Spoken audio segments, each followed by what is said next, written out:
पुराने जमाने की बात है। एक नगर में दो सगे भाई रहते थे। बड़ा भाई बहुत दौलतमंद और रईस था। उसके पास जमीन जायदाद, खजाना, नौकर चाकर सब कुछ मौजूद था। लेकिन उसका छोटा भाई उसकी बिल्कुल मुखालिफ हालत में था। बहुत ही गरीब, मुफलिस और जिंदगी की बुनियादी सहूलतों से भी महरूम। उसके घर में अक्सर फाके होते, कपड़े पुराने और फटे हुए होते और रोजमर्रा की जरूरत की चीजें भी मुश्किल से मिलती। मेहनत के बावजूद किस्मत उसका साथ नहीं दे रही थी। एक रोज परेशान होकर उसने अपनी बीवी से कहा, हम और कब तक इस जिल्लत और मुफलिसी की जिंदगी बसर करेंगे।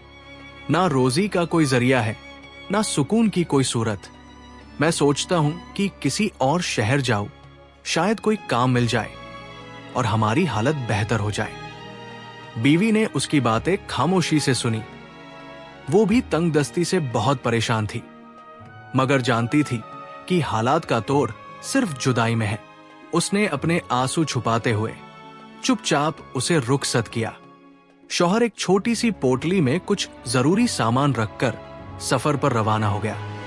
शौहर के जाने के बाद बीवी, जिसका नाम मोमिना था, बिल्कुल तन्हा रह गई। शुरू में तो जैसे तैसे दिन गुजरे, लेकिन फिर हालत और बदतर होती चली गई। घर में ना रोटी थी, ना कोई सहारा। भूख और मायूसी ने उसे अंदर तक तोड़ दिया। वो सोचती, या अल्लाह, अब मैं क्या करूं? मेरे शौहर की कोई खबर नहीं और कोई दूसरा सहारा भी नहीं। आखिरकार मजबूरी में वो अपने शौहर के बड़े भाई के घर पहुंची। चेहरा उदासी से ढका था, आंखों में आंसू थे और लहजे में शिकस्तगी। दरवाजा खटखटाया और गिड़गिड़ाकर कहा, भैया, आपका भाई मुझे अकेला छोड़ गया है। मेरे पास कुछ नहीं बचा, ना खाने को ना पहनने को। अब मैं कहाँ जाऊं? आप ही मेरी आखिरी उम्मीद है। बड़े भाई ने अपनी बीवी से कहा, ये मेरी भाभी है, इससे घर का काम ले लिया करो। खाना बच जाए तो दे देना, इसी में अपना पेट भर लेगी। यूं मोमिना मजबूरी में उनके घर काम करने लगी। वो सवेरे से पहले उठती, झाड़ू बुहारू करती, बर्तन धोती, कपड़े साफ करती, खाना बनाती और पूरे घर का काम करती। लेकिन फिर भी उसकी भाभी उससे बदतमीजी करती, कड़वे अल्फाज कहती और बासी खाना उसके सामने फेंक देती। मोमिना सब कुछ बर्दाश्त करती। दिल जरूर दुखता, मगर वो सब्र करती और जो भी बचा हुआ खाना मिलता, अल्लाह का शुक्र अदा करके खा लेती। दिन भर की मेहनत के बाद रात को वो थक कर चुपचाप सो जाती और अल्लाह से बस एक ही दुआ करती, या रब, मेरे शौहर को सलामती से वापस भेज दे। हफ्ते गुजरते गए, महीने बदलते गए, लेकिन शौहर की कोई खबर ना आई। एक रात बहुत रोते रोते वो सो गई। नींद में उसे एक अजीब और रूहानी ख्वाब आया। उसने देखा कि एक नकाबपोश, बाइज्जत और नूरानी बीवी उसके सामने आकर खड़ी हो गई। उनके चेहरे से रोशनी निकल रही थी। आवाज बहुत मुलायम और दिल को छू लेने वाली थी। उन्होंने कहा, ऐ मोमिना, तू अपने शौहर के लिए परेशान मत हो। इंशाअल्लाह वो सलामत वापस आएगा। मगर तू एक काम कर, जुमेरात से शुरू करके 10 रोज तक 10 पाक बीवियों की कहानी सुन, और जब तेरा शौहर वापस आए तो मीठी रोटी का मलीदा बनाकर उसके 10 लड्डू तैयार कर और उन पर उन पाक बीवियों की नजर दे देना। मोमिना ने अदब से सवाल किया, आप कौन हैं और उन पाक बीवियों के नाम क्या है? उन्होंने जवाब दिया, मैं बीबी फातिमा ज़हरा हूं, मोहम्मद मुस्तफा की बेटी, और जिन 9 बीवियों की तू नजर देगी वो ये है, हजरत सारा, हजरत हाजिरा, हजरत मरियम, हजरत आसिया और मेरी बेटियां हजरत जैनब, हजरत उम्मे कुलसूम, हजरत फातिमा कुबरा और हजरत सकीना। इन पाक बीवियों ने अपनी जिंदगियों में बड़ी मुसीबतें सही हैं, मगर कभी सब्र का दामन नहीं छोड़ा। जो भी सच्चे दिल से इनकी तकलीफों को याद करके दुआ करेगा, अल्लाह उसकी मुराद पूरी करेगा। ये कहकर वो नूरानी बीवी ख्वाब से गायब हो गई। जब मोमिना की आंख खुली तो जुमेरात का दिन था। उसने वुजू किया, साफ कपड़े पहने और मोहल्ले की औरतों के पास गई। कहने लगी, मैंने एक अजीब और पाक ख्वाब देखा है। बीबी फातिमा ज़हरा सलामुल्लाह अलैहा ने मुझे हुक्म दिया है कि मैं 10 पाक बीवियों की कहानियां सुनाऊं, जुमेरात से शुरू करके 10 रोज तक। तुम सब मेरे पास बैठा करो। मोहल्ले की औरतें आकर उसके पास बैठने लगी।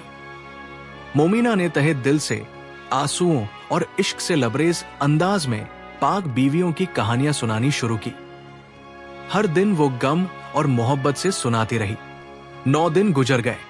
जब 10वां दिन आया और सूरज की रोशनी फैली तो मोहल्ले की औरतें दौड़ती हुई आई और खुशी खुशी बोली, मोमिना, तुम्हारा शौहर लौट आया है और वो बहुत सा माल और दौलत भी साथ लाया है। जैसे ही मोहल्ले की औरतों ने खुशखबरी सुनाई, मोमिना को अपने कानों पर यकीन न आया। वो दौड़ती हुई बाहर गई और देखा, उसका शौहर सचमुच घर के सामने खड़ा है। चेहरे पर रौनक थी, कपड़े साफ और अच्छे थे और साथ में कई थैले भरकर माल, कपड़े और सौगातें थी। शौहर ने मोमिना को गले लगाया और कहा, अल्लाह ने मेरी मेहनत कबूल की। एक नेक आदमी से मुलाकात हुई। उसने मुझे अपने कारखाने में नौकरी दी। फिर धीरे धीरे मुझे तरक्की मिलती गई और आज मैं बहुत कुछ लेकर तेरे पास लौटा हूं। मोमिना की आंखों से खुशी के आंसू बह निकले। उसने सब्र और सच्चाई के साथ जो सफर तय किया था, आज उसका इनाम मिल चुका था।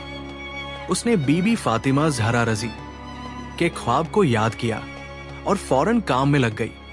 खुश होकर मीठी रोटियां पकाई, उन्हें चूरा करके मलीदा तैयार किया और फिर उससे 10 लड्डू बनाए। उसने नियत की, या अल्लाह, इन लड्डुओं पर बीबी फातिमा ज़हरा और 9 पाक बीवियों की नजर है। इनका सदका मेरी हर मुसीबत को दूर कर। मोमिना ने वो लड्डू अपने शौहर को खिलाए और बाकी कुछ मोहल्ले की औरतों में बांट दिए। सभी ने दुआएं दी और कहा, तू बहुत भाग्यशाली है कि खुद बीबी ज़हरा तेरे ख्वाब में आई और तुझे रास्ता दिखाया। मगर भाभी, जब मोमिना की भाभी को ये सब पता चला तो वो अंदर ही अंदर जल उठी।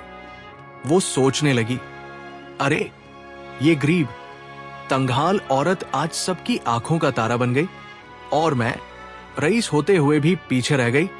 उसने मोमिना को बुलाया और तंज करते हुए कहा, तुम्हारा शौहर तो लौट आया। वाह, अब ये बताओ, ये किस्मत कैसे बदली? कहीं जादू टोना तो नहीं किया? मोमिना ने अदब से बताया, नहीं भाभी, मैंने बस बीबी फातिमा ज़हरा का हुक्म माना। 10 रोज पाक बीवियों की कहानियां सुनाई और लड्डू बनाकर नजर दी। भाभी की आंखों में हवस चमकी। उसने फौरन अपनी नौकरानी को हुक्म दिया कि जाकर मीठी रोटियां बना, मलीदा कर और 10 लड्डू तैयार कर। नौकरानी ने लड्डू बनाए।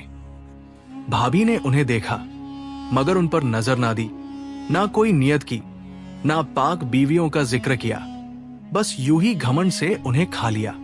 उसे उम्मीद थी कि जैसे मोमिना का शौहर दौलतमंद बनकर लौटा, वैसा ही कोई चमत्कार उसके लिए भी होगा।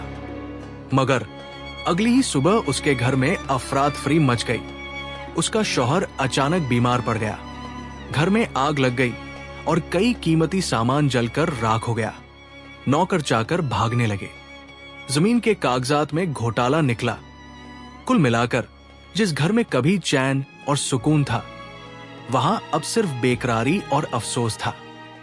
भाभी सर पकड़कर बैठ गई और रोने लगी, या अल्लाह, ये क्या हो गया? कुछ दिनों बाद उसने मोमिना से माजरत की और कहा, मैंने तेरे साथ बुरा किया, मुझे माफ कर दे। मुझे ये नहीं पता था कि पाक बीवियों की नजर इतनी असरअंदाज होती है। अब मैं भी पूरे यकीन और अदब से नजर दूंगी।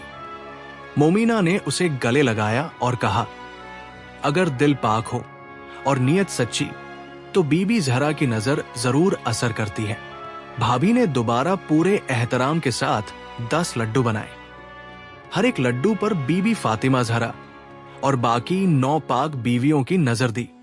इस बार उसकी हालत में वाकई बहाली आने लगी।